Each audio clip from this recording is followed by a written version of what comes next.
Bangkok, Myanmar has reiterated its ban on United Nations investigators entering the violence-racked Rakhine state despite Aung San Suu Kyi earlier declaring her country's readiness to be scrutinized by the international community.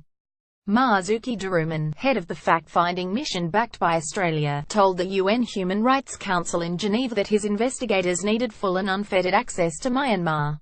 Rohingya Muslims, recently arrived from Myanmar queue for food at a refugee camp in Cox's Bazar, Bangladesh, as Aung San Suu Kyi made her speech on Tuesday. Photo app. There is a grave humanitarian crisis underway that requires urgent attention, said Mr. Darusman, an Indonesian lawyer and human rights campaigner. It is important for us to see with our own eyes the sites of these alleged violations.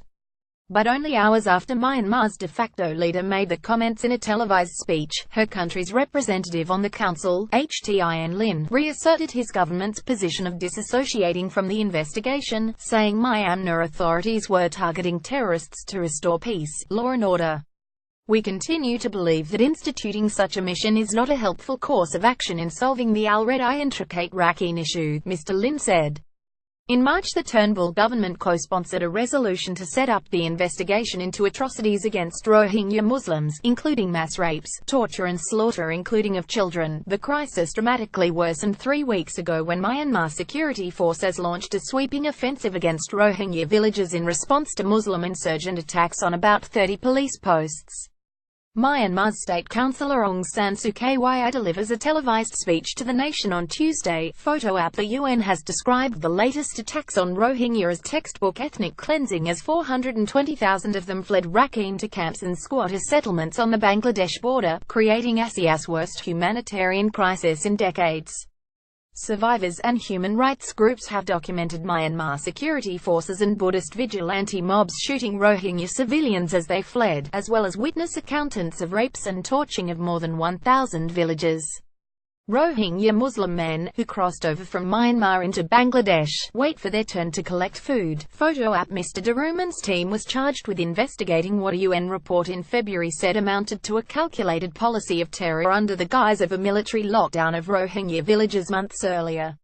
The report described how soldiers raped women, stomped on the stomach of a woman in labor and slit the throat of an 8-month-old baby when he started crying.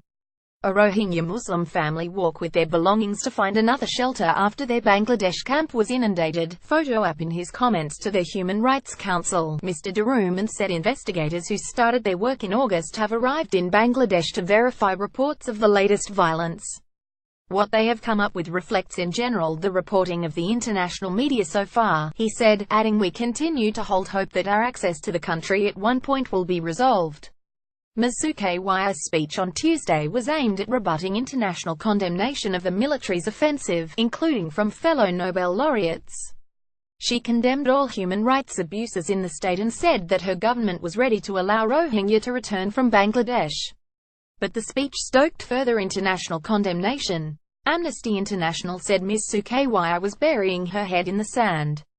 French President Emmanuel Macron told world leaders at the UN in New York that the military operation must stop, humanitarian access must be guaranteed and the rule of law restored in the face of what we know as ethnic cleansing. UN General Secretary Antonio Guterres joined the outcry, demanding Myanmar authorities bring an end to the crisis.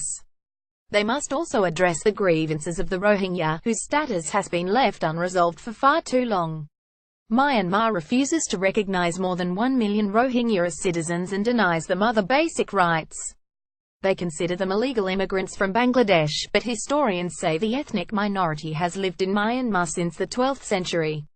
Foreign Minister Julie Bishop, who has held talks on the crisis on the sidelines of the UN General Assembly in New York, has called on Myanmar authorities to protect civilians and for unfettered access to be granted to humanitarian workers. But human rights groups have called on Australia to take tougher action, including cutting defence ties with the military, which includes training. The UK government this week suspended financial and other aid to the military in the light of the ongoing violence. In our deep concern about the human rights abuses that are taking place, the BBC reported.